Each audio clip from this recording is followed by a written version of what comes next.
say I'm never bored when I'm present. Indeed. Cadeirydd, boneddigion a boneddigesau, rwy'n hapus iawn yn dod yma heddiw ym Belfast yn y Hogledd Iwerddon. Chairman, ladies and gentlemen, I'm delighted to be here with you today in Belfast in the province of Northern Ireland. I like to speak Welsh as often as I can in the Welsh Assembly because I know it upsets the Welsh nationalists. I can do what some of their members can't do in the native language of our country. And I'm more than delighted to be back in the province to which I'm absolutely devoted as a full part of the United Kingdom. The first time I came here was in 1972, 47 years ago. And 2 hours after I arrived, direct rule was imposed. I don't know if the two events were umbilically connected, but you never know, do you? I arrived at Londonderry railway station in the middle of a gun battle, so I felt perfectly at home. And I had a fair bit to do with Northern Ireland politically throughout the 1970s and 1980s. I rebelled against the Thatcher government on the Anglo-Irish Agreement in 1985 at the same time as I was voting against the Single European Act. And bizarrely then in 1990, John Major made me the government whip for Northern Ireland, so it was my task to get Northern Ireland legislation through. In those days in the province, I had to have 2 men with submachine guns with me everywhere I go. It's a bit like that today in UKIP. And I found myself very shortly afterwards on an IRA list, and it wasn't an invitation to a party. But I wear that as a badge of honour as well.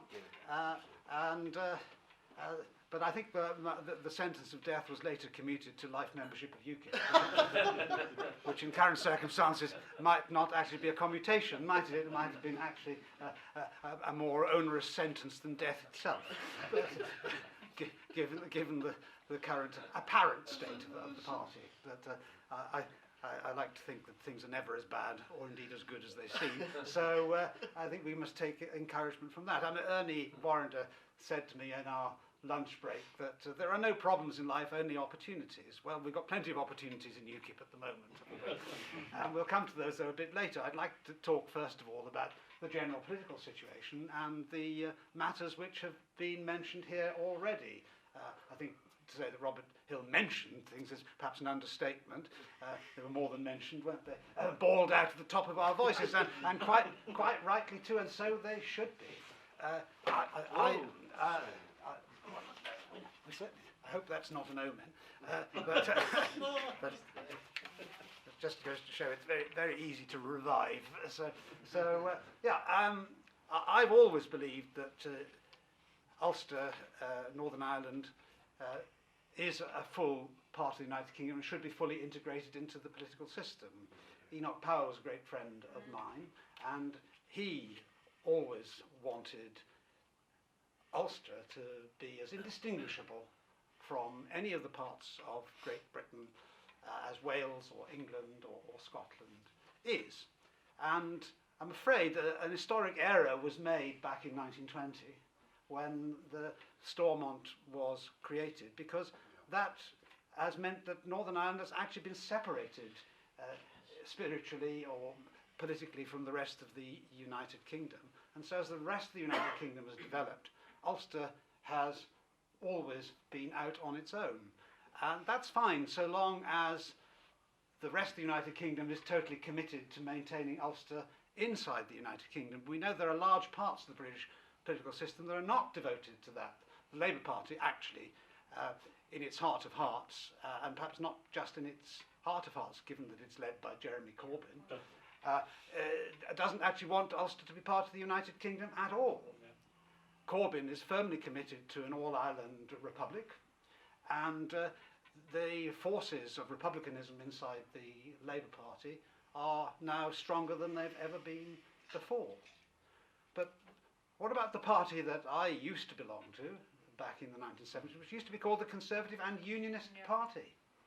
Well, on the evidence of what's been announced in the last week or two, can the Conservative Party in any meaningful way now be regarded as a unionist party at all?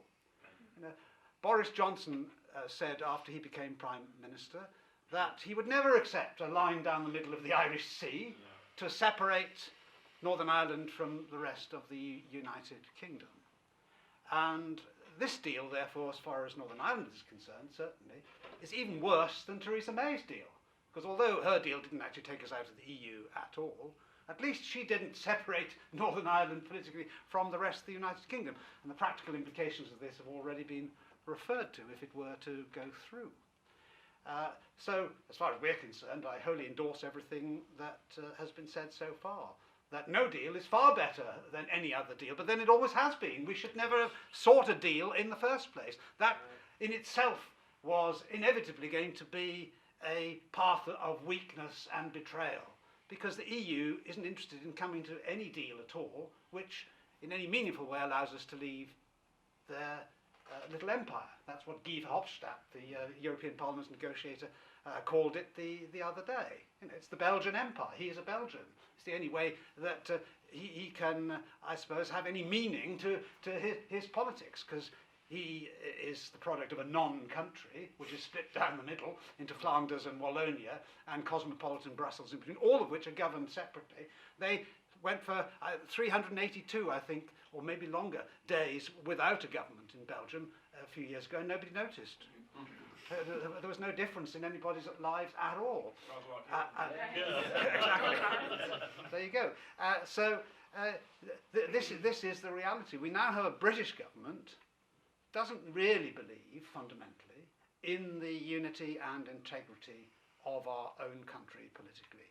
What a shameful thing it is that we can say that, and even more shameful that it's a nominally conservative government that has put us in this position. And so I entirely agree with you that this is UKIP's opportunity to present a different vision which no other party is actually presenting to the British people. And we feel that in Wales, just as you do in Northern Ireland. Why would you want to be governed by a Welsh government in Cardiff rather than a United Kingdom government based at Westminster? If you are even moderately right of centre or centrist, you will never have a government that represents you. And we've had a Welsh Labour government for the last 20 years since the Assembly was founded. We live in a one-party state in Wales. Labour gets 50% of the seats in the Assembly on 33% of the votes. So the electoral system builds in a majority form because they pile up their votes in the individual constituencies which are elected by first past the post. All our seats came from the regional lists which were elected by proportional representation. So we got 12% of the vote, we got 12% of the seats. Labour gets 50% of the seats on a third of the votes. And they can always rely upon their little helpers in Plaid Cymru, the Welsh non-nationalist party, to prop them up, because they are socialists in the same way as the Labour Party in Wales are. So a combination of Plaid Cymru and Labour will keep them in office forever. This is the way it's been. Occasionally Labour, as at the moment, just fails by one seat to have a majority of its own, but Plaid Cymru can always be relied upon to prop them up in votes of confidence. When I was first elected 3.5 years ago, we managed to block the reappointment of the First Minister, because Plaid Cymru at that stage allied with the Tories and with UKIP, and our combined votes therefore were greater than the than Labour. There's one Liberal member of the Assembly. She was elected for Brecon and Radnor, a seat in which 92% of people voted for parties other than the Labour Party, and very principled Liberal Democrats. The first thing she did upon her election was to join the Labour government. So, she's now the Minister for Education, and a right-on Minister for Education she is too, undermining family values and everything, which we would expect from somebody that doesn't actually believe in anything. We stopped the appointment of the Welsh government, but then within a couple of weeks, various bribes and doles were offered to Plaid Cymru, which they snapped up, and so they then voted for the Welsh Government to be appointed, and they've always been relied upon ever since. If it's a crucial vote, then they will vote to prop up the regime. So if, like us, you are never going to be able to surmount this majority, why would you want to be represented by an institution which is forever going to keep you out of government, or be in the most extraordinary circumstances where you would have any influence on the policies which the government is implementing? So this is a practical argument that will perhaps appeal to half the electorate or thereabouts. But more than that, it's not just about Wales, it's not just about Northern Ireland. It's about the United Kingdom. Yeah. That fundamentally is what we're talking about here. Our country. It's not Sinn Féin's country, of course. Theirs is down the road. And, well, you know, if they want to, they can go there, can't they? Except that I'm not sure the Dublin government's too keen on Sinn Féin down there, any more than we are up here. But Sinn Féin does share one thing with Plaid Cymru, the Welsh nationalists, is that they don't actually believe in their country either, because there was a time when Sinn Féin, like Plaid Cymru, actually opposed membership of the European Union, or whatever it was called in those days. But now, you know, they haven't got the national self-confidence to govern themselves from their own capital. They too want to be a colony in the Belgian Empire. And if Wales became independent politically from the rest of the United Kingdom, we've got 3.1 million people in Wales. We would have half a dozen or so members of the European Parliament out of 750 odd. We would have a minuscule proportion of the votes in the Council of Ministers. We would be able to appoint, presumably, one commissioner for paperclips or whatever. And that would be the limit of Wales's political strength. Instead of, as we could have, by leaving the EU, in the current devolution settlement, having policies and the right to make our laws, repatriated not from Brussels to London, but from Brussels to Cardiff, over large areas of policy. They don't want that. They want all these policies to be decided by an unelected collection of technocrats in Brussels, who not only can we not vote for and vote against and vote out, we can't even name them. How many people, I wonder, could even name the British commissioner? Well, they can't because there isn't one. But most people wouldn't know that. And how could they name anybody, perhaps possibly Jean-Paul Juncker? Once you've said that, you've said it all. How would people know, who's the Agriculture Commissioner, for example, or the Environment Commissioner, both of whom are making very important decisions, especially in a country where agrarian policy is very important in Northern Ireland as in Wales. If we can't even name the people who are the fount of legislation, let alone vote them in or out, how can you call that a democracy at all? And I can't understand how Welsh nationalists and Irish nationalists can possibly think of themselves as nationalists when actually they don't want nationalism at all. They want to be part of an internationalist, technocratic, globalist conspiracy that has no connection with the people that they are supposed to represent. And that's why UKIP is the only party that's actually talking in these terms. None of the other parties is. Even those who call themselves nationalist parties, they're nothing of the kind. If the Trade Descriptions Act applied to politics, then they would all be up before the beak and fined or possibly even imprisoned for false representations. So I do believe this is a great opportunity for us, and we are going to fight the next Welsh Assembly election in 18 months' time on this as our USP. Of course, I had assumed some time ago that Brexit would have been a done deal by now, and we would need another unique selling point to put before the people to mark us out from all the other parties, and our devolution policy was to have been that. But whether we'll ever get out of the EU is still a moot point. But nevertheless, we are going to broaden the debate from Brexit into other domestic issues as well. And that's why I'm horrified, really, at the state in which UKIP now is, which enfeebles us and makes it impossible for us to get these messages out. There are loads of policies on which we have a very, very different approach from all the other parties. Climate change, for example. All these other parties want to introduce laws against the weather. You know, so we pass an act of parliament to say we're going to reduce the amount of sunshine, or the amount of rainfall that we get, or the speed of the winds that we have to encounter. You know, this is a fantasy world in which these people live in, that none of this has ever happened before. We know from historical records that in Roman times it was warmer, possibly, even than it is now. And then we've gone through periods of warming and cooling over the last 2,000 years. The Dark Ages, it wasn't very pleasant to be around for a variety of reasons, but there wasn't any central heating. And by God, you needed it in those days because it was very cold. Then in medieval times, 1,000 years ago, it was warm again. And that's why the population rose, because it was easy to grow food and therefore to sustain a larger population. Then we know from Samuel Pepys's diary that in the late 1700s we're having frost fairs on the Thames with braziers roasting chestnuts and whatnot, because the ice was so thick on the river because we were going through a cold period. And since 1700 or so, we have slowly been coming out of the Little Ice Age and moving into a period of greater warmth, thank goodness, for those of us who are fortunate enough to have been born at this time. But the idea that this is new is a gross misreading of history.